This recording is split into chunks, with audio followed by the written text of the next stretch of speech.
Mereka solat tapi dengan cara yang lain. Mereka membaca Al-Quran tapi dengan Quran tulisan mereka sendiri.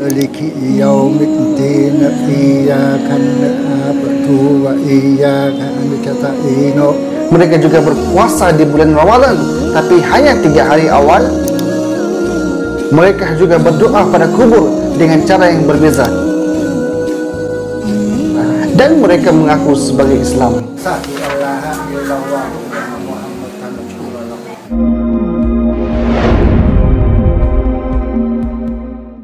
Assalamualaikum warahmatullahi wabarakatuh. Bagi yang belum subscribe, saya Hashim. Bagi yang dah subscribe, terima kasih. Salam ukhwah kepada sahabat semua daripada Malaysia dan juga Indonesia. Sahabat semua, apa khabar? Semoga sihat selalu bersama keluarga tersayang dan diberikan kecukupan dalam hidup. Dan semoga juga kita semua dihindarkan daripada perkara-perkara yang tidak baik. Hari ini saya nak share mengenai orang Islam di Vietnam, khususnya Islam Bani, yang mana mereka mengaku sebagai orang Islam tetapi mempunyai amalan yang berbeza daripada orang Islam sendiri. Boleh dikatakan jauh menyimpang daripada ajaran Islam yang sebenarnya. Dan juga saya akan share perbezaan daripada segi amalan dan juga kepercayaan mereka untuk kita jadikan sebagai batasan dan pengajaran. Sahabat semua, Islam adalah agama besar dengan penganut lebih daripada 2 bilion orang. Dan orang Islam berada di merata negara, sama ada di Eropah, Asia dan juga termasuklah di negara bukan Islam. Antaranya ialah Vietnam. Dan di Vietnam ini jugalah terdapat bangsa yang disebutkan sebagai Melayu Islam Campa. Ada yang beragama Islam dengan Sunni dan juga ada Islam Bani ataupun disebut sebagai Cham Kram Kran Imam San. Tapi dalam video ini kita akan sebut sebagai Islam Bani ataupun Bani Cham.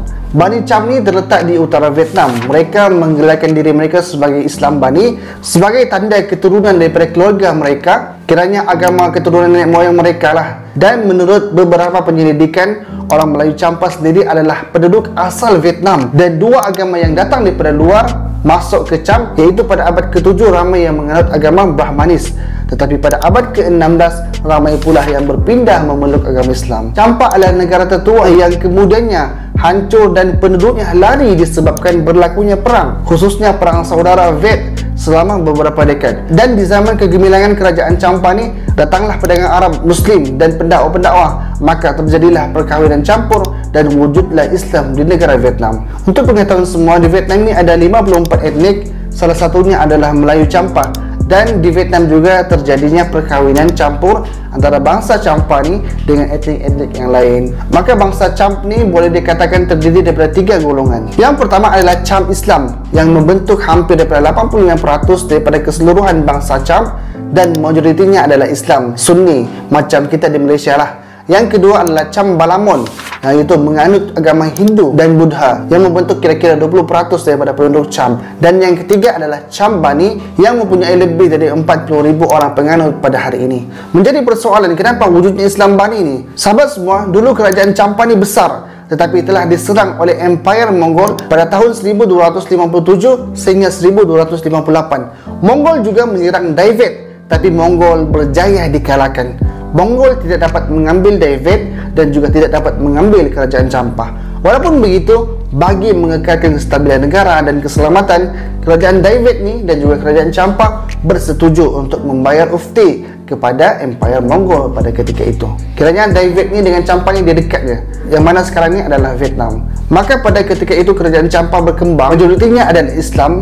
Tetapi pada tahun 1471 terjadi perang Cham Dai Viet yang diketuai oleh Le Tan Tong, iaitu peperangan antara Dai Viet dengan kerajaan Campa. Dai Viet ni dia nak mengambil Campa dan mereka pun menyerang dan mengambil Campa yang diduduki oleh majoriti Islam yang berbangsa Melayu Campa. Pada tahun itu jugalah kerajaan Dai Viet berjaya mengalahkan kerajaan Campa dan membunuh lebih kurang 60,000 rakyat Campa pada ketika itu. Mereka membakar rumah-rumah, mengambil barang dan juga menghancurkan banyak tempat. Disebabkan peperangan itu, maka orang Islam Campa ni berhijrah ke berbagai tempat. Ada yang pergi ke Thailand, ke Kemboja, ada yang pergi ke Malaysia, dan sebahagian rakyat kerajaan Campa juga pada ketika itu dijadikan hamba dan dipaksa melakukan pelbagai pekerjaan pada ketika itu. Walaupun banyak daripada mereka yang dah berhijrah, tetapi ada lagi yang tertinggal di beberapa daerah sehingga tahun 1832. Dan sebahagian mereka inilah yang hidup terasing dan tidak bersama-sama dengan Muslim yang lain, sehingga mereka hanya mengikuti apa agama yang diwariskan oleh nenek moyang mereka dan mengikuti apa yang diajarkan kepada mereka. Dari generasi kepada generasi dan tahun-tahun berlalu, Kerajaan David ini menukar Mamam kepada Vietnam dan menakluk keseluruhan baki-baki yang didominasi oleh penduduk Champa, dan terbentuklah Vietnam yang ada sekarang ni. Dan hari ini penduduk yang berbangsa Champa yang berada di Vietnam lebih kurang 162,000, dan majoriti mereka masih lagi Islam seperti mana kita di Malaysia.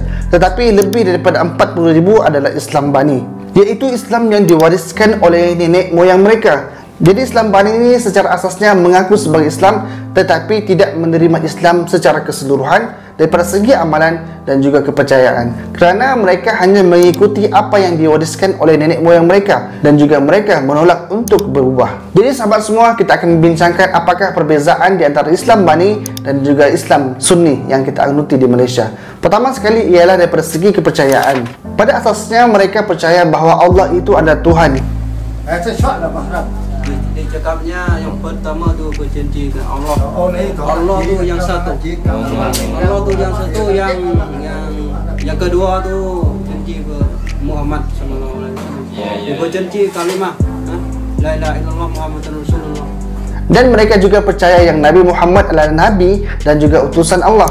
Sebab itulah mereka meletakkan kalimah Allah dan juga kalimah Muhammad di masjid dan di pelbagai tempat. Mungkin agak sedikit berubah daripada segi tulisan, tapi kita masih boleh baca dan faham dengan tulisan Arab bahawa apa yang mereka tulis adalah Allah dan Muhammad. Tetapi dalam masa yang sama, mereka juga meletakkan lambang yin dan yang di masjid. Seterusnya membina patung naga di atas masjid yang bersebelahan dengan kalimah Allah Muhammad. Dari segi pemakaian pula, mereka juga meletakkan lambang sewariskan daripada Hindu, lambang seperti Nazi.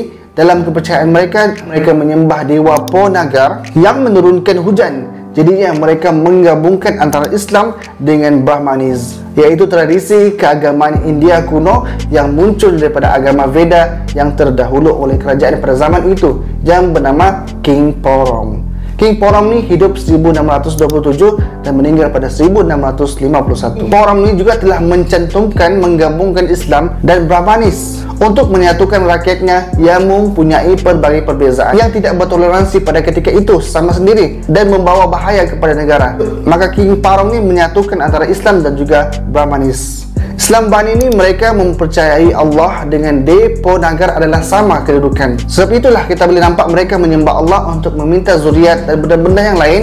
Adapun untuk kemewahan dan tanaman, mereka meminta kepada Dewa Po Nagar. Dan wanita Chambani ini akan menyembah ataupun melakukan beberapa ritual kepada kubur nenek moyang mereka sambil disaksikan oleh imam mereka yang dipanggil sebagai Achar, iaitu wakil Tuhan. Tapi mereka juga menyebutnya sebagai imam, seperti Imam Mahmud dan lain-lain, yang memakai jubah yang berwarna putih, berserban dan ada tanda merah serta membawa 3 beg kecil yang dikatakan melambangkan Allah, Nabi Muhammad dan juga Nabi Ibrahim. Jadi daripada segi akidah agak berbeza jugalah dengan Islam yang sebenar yang kita anuti, yang daripada Nabi Muhammad SAW. Dari segi amalan pula, ibadah Chambani ini melakukan ibadah solat seperti mana kita Islam solat 5 waktu dalam sehari, tetapi mereka tidak solat 5 waktu. Mereka hanya solat sekali dalam masa sebulan. Mereka solat pada hari Jumaat pada hujung bulan. Dan yang solat pun bukan semua, tetapi hanya wakil kampung ataupun imam-imam mereka sahaja yang akan solat. Kiranya solat Jumaat lah. Dan ketika mereka solat, mereka juga akan mengambil air wuduk. Ada azan, tapi azannya bukan seorang, malah 5 kali sekaligus. Dan ada juga khutbah, tetapi khutbah yang tertulis dalam bahasa Arab itu pun diwarisi oleh mereka dan dibaca berulang-ulang. Khutbah itu pun mereka tidak faham apa yang disampaikan dalam khutbah tersebut. Selepas khutbah itu barulah mereka sembahyang, dan solat pun hanya beberapa orang sahaja.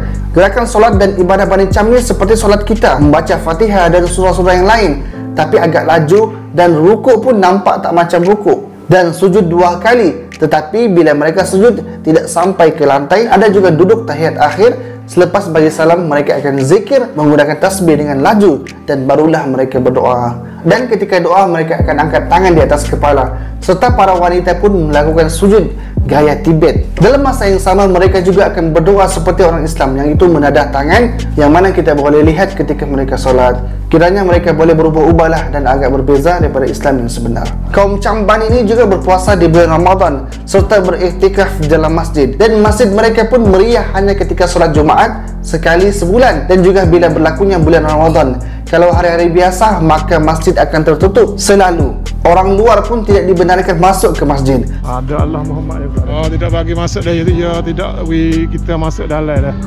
Ni masjid Bani dah. Tengok ada percaya Allah Muhammad. Maka pada bulan Ramadan mereka akan berpuasa. Tetapi yang berpuasa hanyalah acar ataupun imam-imam mereka yang mewakili penduduk sebuah kampung. Jadi kiranya penduduk kampung ini tidak berpuasa. Yang berpuasa hanya imam-imam mereka. Dan ketika mereka berpuasa, mereka tidak makan, mereka tidak minum, tetapi diperbolehkan untuk merokok. Dan akan berbuka mengikut perkiraan imam mereka. Meskipun belum sampai maghrib, para imam akan menutup tingkap yang mereka anggap telah pun gelap. Dan sebelum berbuka, ada seorang akan ketuk tabur untuk menunjukkan waktu berbuka, dan mereka akan mencicipi ataupun makan sedikit daripada makanan yang disediakan oleh penduduk kampung. Selepas mereka makan sedikit, maka mereka akan bagi kepada penduduk kampung. Maka pada awal 3 hari ini bulan Ramadan inilah para imam-imam akan beriktikaf di dalam masjid, tidur dan tidak keluar. Setelah selesai berpuasa 3 hari, maka kehidupan seperti biasa. Bila tiba hari raya pun, mereka akan menyambut beramai-ramai dan akan pergi ke kuburan dan ziarah nenek moyang mereka. Dan tanda kubur mereka adalah diletakkan batu di atasnya dan disusun memanjang mengikut kampung masing-masing, serta melakukan sujud meminta pengampunan yang disaksikan oleh acar, yaitu imam mereka. Jadi Camban ini menyambut bulan Ramadan